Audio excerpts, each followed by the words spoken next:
CAD কলেজে chance পাওয়া মোটেই অতটাও সহজ নয় বা অতটা কঠিনও নয় যদি আপনারা সঠিক গাইডলাইন পান।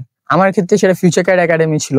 আজকে আমি আলহামদুলিল্লাহ ক্যাড হয়ে আপনাদের সামনে দাঁড়িয়ে আছি। তো এর সম্পূর্ণ যে অবদানটা আমার বাবা মার উপরে যায়, তাদের অক্লান্ত পরিশ্রম, তারা আমাকে যেভাবে সহযোগিতা করেছে আমার পড়াশোনায়, যেভাবে আমাকে উৎসাহিত করেছে, তা আমার বাবা মার উপর আমি ধন্য।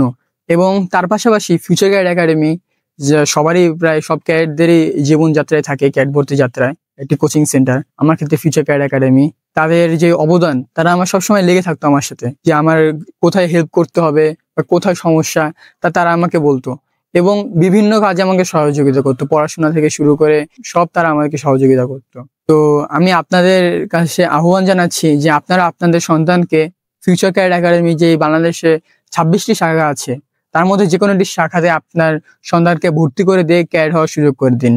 আমি আশা করি আপনাদের সন্তানকে ফিউচার ক্যাড একাডেমির সাথে যুক্ত করে দিয়ে তাদেরকে ক্যাড হওয়ার সুযোগ করে দিবেন এবং তারা বড় হয়ে আপনাদের মুখ উজ্জ্বল করবে ইনশাল্লাহ। তারা বড় হয়ে মেজর, লেফটেন্যান্ট জেনারেল, জেনারেল অথবা ব্রিগেডিয়ার জেনারেল হয়ে আপনাদের গর্বিত করবে। সবাই আমার জন্য দোয়া করবেন, আমি যেন আমার জীবনে প্রতিষ্ঠিত হতে পারি এবং দেশের জন্য গৌরবময় কিছু অর্জন করতে পারি। Thank you very much.